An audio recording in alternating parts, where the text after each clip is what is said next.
우리가 요한복음 82번째 시간으로 내가 왕이니라 라는 제목으로 같이 말씀을 나누도록 하겠습니다. 예수님께서 제자들과 함께 기도하시고 잡히셔서 대제사장의 집에서 신문을 받으신 후에 새벽같이 빌라도에게로 끌려가셨습니다.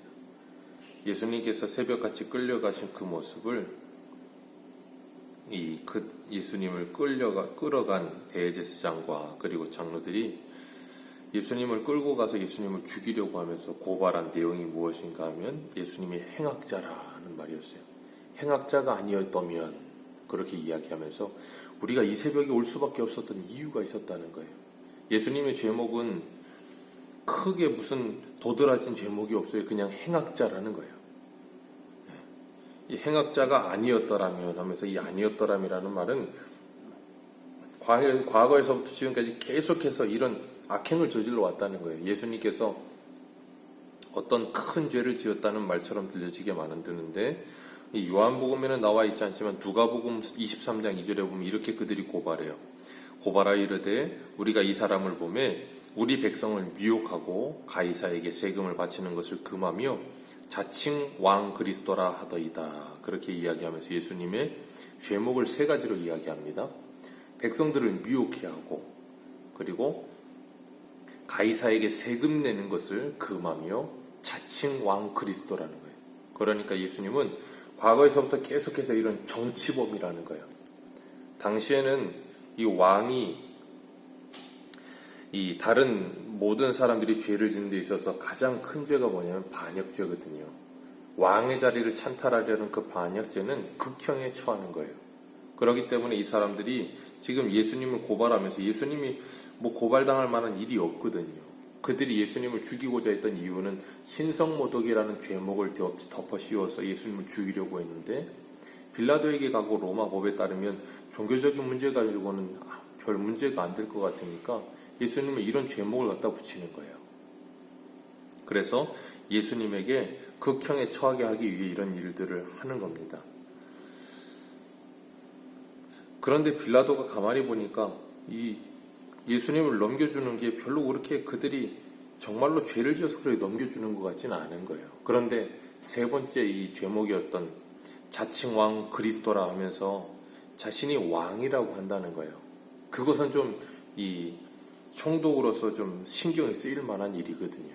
왜냐하면 그런 일이 만약에 또 발생하면 유대인들은 그런 일들이 빈번하게 발생했으니까 로마의 속국으로 사는 것을 굉장히 수치스럽게 여겨서 반란을 일으키는 일이 많았기 때문에 그런 일이 또 일어나면 안 된다 싶어서 물어보는 거예요. 네가 진짜 왕이냐? 그렇게 물어보는 거예요. 예수님께서 그렇게 물어보셨을 때 오늘 본문에는 아니지만 공간복음 다른 마태복음이나 그런 데는 다 뭐라 그러는가 하면 내 말이 옳도다 그렇게 말씀하세요. 네가 왕이냐 할 때 내 말이 옳도다 그렇게 말씀하시는데 오늘 본문 34절에는 이렇게 말씀하세요. 이는 내가 스스로 하는 말이냐 아니면 누가 하는 말을 듣고 하는 말이냐. 그렇게 예수님이 반문을 하세요. 그랬더니 빌라도가 하는 말이 35절에 내가 유대인이냐? 그러는 거예요. 나는 유대인 아니라는 거예요. 그 말은 뭐냐면 나는 너희들의 나라의 종교적인 분쟁에 관심 없다는 거예요. 네가 그리스도든 아니든 나는 상관없다. 네가 무슨 백성들을 미혹하든 말든 나는 그것에는 관심이 없다는 거예요. 그리고 빌라도는 난 이런 일에 그렇게 관여하고 싶지도 않다는 거예요. 그래서 여기 뭐라 하냐면 내 나라 사람과 대제사장들이 너를 내게 넘겼으니 내가 무엇을 하였느냐. 도대체 뭔 잘못을 했길래 저 사람들한테 뭘 잘못해서 그렇게 미움을 샀길래 이 새벽에 여기까지 끌려왔느냐 하는 거 쉬운 말로 말하면 내가 볼 때는 별 문제 아닌 것 같은데 왜 끌려왔느냐 그렇게 물어보는 거. 그랬더니 예수님께서 36절 같이 읽습니다. 시작. 예수께서 대답하시되 내 나라는 이 세상에 속한 것이 아니노라. 만일 내 나라가 이 세상에 속한 것이었더라면 내 종들이 싸워 나라 유대인들에게 넘겨지지 않게 하였으리라. 이제 내 나라는 여기에 속한 것이 아닙니다. 아멘. 예수님께 빌라도가 이 질문을 한 질문의 핵심은 33절이었어요. 네가 유대인의 왕이냐? 그랬더니 예수님께서 기다 아니다 그러시면 될 것 같은데 그러지 않으시고 스스로 하는 말이냐 누구에게 듣고 하는 말이냐. 그랬더니 빌라도가 난 유대인 아니다. 내가 어떻게 스스로 하겠느냐.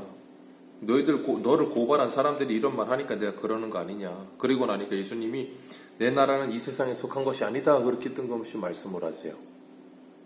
그냥 나는 유대인의 왕이다. 아니다. 그러면 될 것 같은데 이런 말씀을 하세요.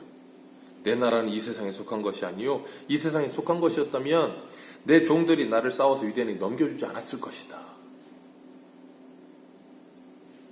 그러면서 또 한 번 예수님께서 36절에 두 번이나 이제 내 나라는 여기 속한 것이 아니니라 그렇게 말씀을 하세요. 그리고 이 잡혀가실 때 베드로에게도 칼을 빼든 베드로에게 뭐라 그래요? 칼을 칼집에 다시 도로 넣어라. 내 나라는 이런 나라가 아니다 라고 말씀하고 계시는 거예요. 우리들도 마찬가지예요. 이 세상을 살고 있지만 우리의 소속은 이 세상이 아니라 천국의 시민권을 가진 하나님의 백성들이라는 것을 기억하라는 거예요. 그러니까 이 세상 나라의 사람들과 똑같은 생활 방식으로 살지 말라는 거예요.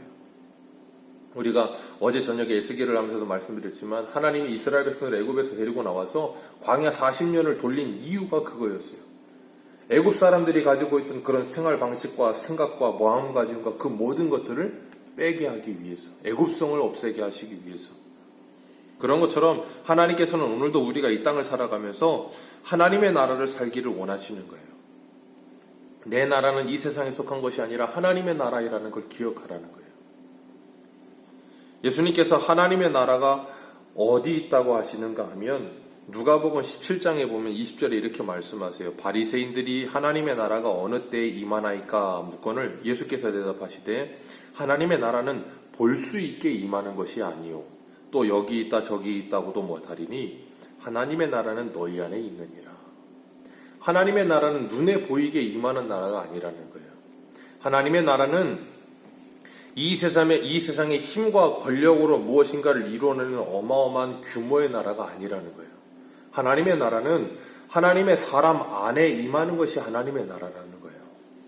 하나님의 나라가 하나님의 사람 안에 어떻게 임하겠어요? 예수 그리스도로 말미암아 성령께서 그 안에 임재하심으로 하나님의 말씀이 그를 통치하는 것이 곧 뭐예요? 하나님의 나라인 거예요. 그렇기 때문에 하나님의 나라가 우리 안에 임하면 그 사람은 반드시 하나님의 말씀에 순종하는 삶이 나타나게 되어 있는 거예요. 그게 구원받은 성도의 외적 표징이라고, 외적 구원의 확신이라고 늘 말씀드리잖아요. 그런 삶이 나타날 때 그 사람을 통해서 그 사람이 가는 곳마다 거기가 뭐가 일어나요? 변화가 일어나죠. 하나님의 사단의 나라가 사라지고 하나님의 나라가 일어나죠. 거짓이 사라지고 진실이 나타나기 시작하죠. 그렇게 하나님의 나라가 이 땅에 임하게 되는 거예요. 로마서 14장에도 15절 17절 이렇게 말씀하세요. 만일 음식으로 말미암아 내 형제가 근심하게 되면 이는 내가 사랑으로 행하지 아니함이라. 그리스도께서 대신하여 죽으신 형제를 내 음식으로 망하게 하지 말라. 그러므로 내가 선한 것이 비방받지 않게 하라. 하나님의 나라는 먹는 것과 마시는 것이 아니요 오직 성령 안에서 의와 희락과 평강이니라. 하나님의 나라는 의와 평강과 희락이지 먹고 마시는 게 하나님의 나라가 아니다. 그렇기 때문에 네가 먹고 마시는 문제 때문에 내 형제가 시험에 든다면 그것을 마땅히 하지 말라는 거예요. 그게 뭐라고요? 하나님의 나라라고요. 우리 안에 하나님의 나라가 임하여 형제를 사랑하게 되어지면, 우리 안에 하나님의 사랑이 임하여 하나님을 사랑하고 이웃을 사랑하게 되어지면 그를 위해서 마땅히 뭐 하지 않는 거예요? 먹지 않고 마시지 않으며 배려하며 그 사람의 신앙을 위해서 양보해 줄 수 있는 마음이, 넉넉한 마음이 이 안에 생겨난다는 거예요. 그래서 에스겔서에서도 에스겔 28장인가요? 하나님께서 우리의 굳은 마음을 제거하고 부드러운 마음을 주실 것이라. 주의 영이 임하게 되어 우리 안에 속사람이 변화될 것이라 그렇게 말씀하셨잖아요. 그게 뭐예요? 하나님의 나라가 임하는 거예요. 고린도후서 5장 17절에도 이전 것은 지나갔으니 보라 새 것이 어떻게 새 것이 돼요? 우리는 예수 믿어도 언제나 외모는 똑같은데, 외모는 더 늙어지는데 우리의 속사람이 새로워지죠. 그래서 우리 육은 날로 쇠하지만 우리의 속사람 영은 날로 새로워진다고 말씀하시는 거예요. 하나님의 나라가 더욱더 확장되는 거예요. 그리고 예수님께서 내 나라는 이 땅에 속하지 않았다. 그래서 37절에 이렇게 말씀하세요. 빌라도가 다시 네가 왕이냐 또 물으니까. 왜요? 이 문제는 그 빌라도에게 있어서 다른 문제는 몰라도 이 문제는 좀 민감하기 때문에 네가 왕이냐 또 물으니까 예수님께서 내 말이 옳도다 그러지 않으시고 내 말과 같이 내가 왕이니라. 그렇게 말씀하세요. 나는 이것을 위해 왔다. 나는 이 땅에 왕이 되려고 왔다는 거예요. 그런데 이 세상 나라의 왕들과 같은 그런 왕이 되려 온 게 아니라는 거예요. 주님은 이 땅에 왕으로 오셨습니다. 그래서 이 세상 나라에 하나님의 나라가 뚫고 들어온 거예요. 그러니까 이 세상 나라 왕이 뭐예요? 두려워 떠는 거죠. 그래서 예수님이 태어났을 동방만세 사람이 왕이 나셨다 그러니까 헤롯이 뭐 했어요? 온 예루살렘이 두려워 떨었어요. 소동이 일어났어요. 왜? 헤롯이 왕이 돼 왕이 또 태어나니까. 그런 것처럼 이 대제사장들이 왜 이렇게 난리를 치며 새벽부터 이렇게 이런 일들을 해요? 왜요? 자기들이 기득권을 가지고 자기들이 왕이라고 생각했는데 예수님이 왕처럼 보여지니까 예수님을 죽이고 싶은 거예요. 예수님은 이 땅에 진리로 오셔서 이 세상에 진리를 증거하셨어요. 예수님이 곧 진리시니까. 그리고 진리를 드러내셨고 진리에 속한 자만이 그분의 말씀을 듣는다는 거예요. 이것이 진리예요. 진리에 속한 자만이 그 말씀을 듣습니다. 진리에 속하지 않은 사람들은 그 말씀을 들을 수가 없어요. 들어도 들리지 않아요. 우리가 그런 거 있잖아요. 아무리 들어도 그 말을 알아들을 만한 생각이 없고 거기에 관심이 없으면 들리지 않아요. 길을 가면서 우리가 얼마나 많은 이 소리를 듣습니까? 얼마나 많은 소리를 듣고 우리의 귀로 온갖 것을 다 들어도 내가 관심 있는 분야는 탁 하고 그 소리가 들리지만 그렇지 않은 소리는 소음처럼 그냥 지나가요. 그것처럼 하나님의 말씀에도 우리가 그 말씀에 반응하는 사람은 그 안에 진리가 있는 사람이 그 말씀에 반응해요. 그렇기 때문에 그 말씀을 들으면 뭐하냐면 귀가 띄는 거예요. 그리고 그 말씀을 알아듣는 거예요. 그런데 관심이 없는 사람은 아무리 하나님의 말씀을 말하고 관심이 없어요. 들리지 않아요. 무슨 말을 하는지도 모르겠고 마치 속이 경일기와 같은 거죠. 평생을 말해도 못 알아들어요. 왜요? 관심이 없으니까. 관심사가 달라요. 그런 사람들은 뭘 이야기하면 귀가 띄겠어요? 돈 얘기하는 거예요. 권력 얘기하는 거예요. 어떻게 하면 성공하는지 이야기. 그러면 귀가 띄고 눈이 띄입니다. 왜요? 그 사람의 관심사가 거기에 있기 때문에. 예수님 분명히 말씀하시잖아요. 오늘 37절에 진리에 대해 증언하러 왔다. 내가 왕이다. 그러면서 내가 이를 위해, 내가 왕이 되기 위해 태어났고 이 세상에 왕이 되기 위해 왔다. 그리고 진리에 대해 증언하며 진리에 속한 자만이 내 음성을 듣느니라. 진리에 속한 자만이 내 음성을 듣느니라. 우리의 관심사는 무엇인가 한번 돌아보시길 바랍니다. 우리는 어떤 말씀에 귀 기울이며 살고 있는가? 우리는 이 땅에 무엇을 위해 왔는가? 한번 돌아보시길 바라요. 빌라도는 마태복음에 보면 그 아내가 밤에 꿈을 꾸고서 빌라도에게 사람 보내서 이야기해. 이 사람 건드리지 말라고. 꿈자리가 이상하다고. 그 이야기도 들었겠다. 그리고 사람들 이야기하는 거 들어보니까 아무리 봐도 예수님은 죄가 없거든요. 죄도 없는 것 같고, 그리고 유대인들이 예수님을 그냥 자기들의 시기에서 이렇게 예수님을 강제로 이렇게 끌고 온 것 같고, 그러니까 놓아주고 싶었던 거예요. 그런데 놓아주려고 해도 이 사람들이 예수님을 놓아주려고 하질 않아요. 그래서 빌라도가 한 가지 꾀를 낸 게 뭐냐면, 명절이 되면 사명권을 가지고 한 사람을 놓아주는 그런 일이 있는데, 이 빌라도가 어떻게 하는가 하면 예수님하고 바라바를 딱 대조해요. 이 바라바는 40절에 뭐라 그랬어요? 강도라. 그러니까 빌라도가 생각했을 때 그래도 설마 강도보다는 예수님을 놓아달라고 하겠지라는 생각을 가지고 빌라도하고 강도를 댄 거예요.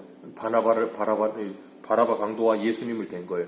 그런데 유대인들이 전부 다 대제사장과 귀에 선동하는 사람들이 바라바를 놓아달라고 하는 거예요. 생각지도 못했죠. 왜냐하면 예수님 당연히 놓아주라고 했을 것 같은데 빌라도의 생각을 빗나간 거예요. 그리고 이 사람들이 바라바를 놓아달라고 소리를 지르니까 오늘 본문에는 나오지 않는데 마가복음 15장 15절에 보면 이렇게 말씀하세요. 빌라도가 무리에게 만족을 주고자 하여 바라바는 놓아주고 예수님은 채찍질하여 십자가에 못 박게 넘겨주니라. 무리에게 만족을 주고자 하여. 누가복음에는 저들의 소리가 빌라도의 소리를 이긴지라 그렇게 이야기했어요. 얼마나 극성스럽게 소리를 질렀는지 이거 안 들어줬다가는 큰일 나게 생긴 거예요. 그래서 예수님을 십자가에 내어주는 거죠. 오늘 40절에 사도 요한은 그 바라바, 그들이 놓아달라고 소리 지른 바라바는 강도라 그랬어요. 네, 그 소리 지른 그 모두가 강도예요. 그들이 강도입니다. 그들이. 빌라도가 강도예요. 예수님 죄 없다는 거 알았어요. 그런데도 불구하고 무리에게 만족을 주지 않으면 자기 자리가 위태로울까 싶어서 죄 없는 예수님을 십자가에 죽도록 내어주는 거예요. 그게 강도가 아닌 누가 강도입니까? 죄 없는 예수님을 모함을 해서 없는 죄도 뒤집어 씌워서 예수님을 죽이라고 소리오래 소리 지르는 그들이 강도 아닌 누가 강도입니까? 그런 강도들이 득실득실한 세상에 예수님께서 제자들을 보내시면서 뭐라 그러셨어요? 너희들은 이리 가운데 보내는 양과 같으니 비둘기같이 순결하고 뱀과 같이 지혜로워라. 그리고 그 세상 가운데서 하나님의 사람답게 살아라. 너희들은 이 세상에 속하지 않았고 하나님의 나라에 속한 사람들이다. 우리는 정말 예수 그리스도를 우리의 왕으로 모시고 사는 사람들인가? 그분의 말씀에 복종하며 그분의 말씀에 통치를 받으며 살고 있는 사람들인가? 다시 한번 돌아보시길 바랍니다. 우리의 관심사는 무엇인가? 우리의 관심사는 정말 진리인가? 빌라도가 예수님께 물어요. 오늘 본문에 지나가는 말로 38절 빌라도가 이르되 진리가 무엇이라 하더니. 진리가 무엇이냐? 빌라도가 지나가듯이 묻고 그 다음 곧바로 이 말을 하고 다시 유대인에게 나가서 진리가 무엇이냐? 이 말은 뭐와 같은 거냐면 빌라도가 예수님이 네가 왕이냐 그럴 때 왕이란 얘기는 안 하고 쓸데없는 소리를 하는 것처럼 들려지게끔 내 나라는 이 세상에 속하지 않았고 나는 진리를 위해 왔으며 나는 뭐 왕이 되려고 왔다 그러면서 또 진리 얘기하고 막 그렇게 이야기하니까 빌라도가 갑자기 뜬금없이 이렇게 말하는 거예요. 진리가 뭔데? 그 말은 뭐냐면 그 진리가 너한테 밥 먹여주냐? 너 그 진리 얘기하더니 너 지금 이 꼴이 뭐냐? 이게 네가 말하는 진리냐? 쉬운 말로 말하면 예수님의 말을 받아치면서 조롱하듯이 하는 말인 거예요. 진리가 뭐냐? 빌라도는 예수님을 만났어요. 예수님하고 대화했습니다. 진리 자체이신 그 예수님을 만나서 그가 정말로 진리를 믿을 수 있는 기회가 왔어요. 그런데 그건 뭐라 그래요? 진리가 뭐길래? 빌라도에게 관심은 진리가? 아니. 우리의 관심은 정말 진리입니까? 우리의 관심은 정말 예수 그리스도입니까? 아니면 이 세상입니까? 우리의 관심이 이 세상이라면 우리도 빌라도와 같이 진리가 뭐길래? 그까짓 게 뭐길래? 진리를 그까짓 것밖에 생각하지 않아요. 예수를 그까짓 것이라고밖에 생각하지 않아요. 그러니까 은삼십에 예수님을 파는 거예요. 우리가 오늘 하루를 살아가면서도 그 진리가 우리의 전부인 하나님의 사람들로 살아가시면서 하나님께 속한 하나님의 나라를 하나님께 속한 사람으로 하나님의 나라의 백성답게 우리가 살아가는 것을 하나님의 나라 만들어가며 진리로 거룩해져가고 우리를 만나는 모든 사람들이 그 진리를 만나 그들도 거룩해져가는 복을 누리는 저와 여러분들 되시기를 축복합니다. 기도하겠습니다.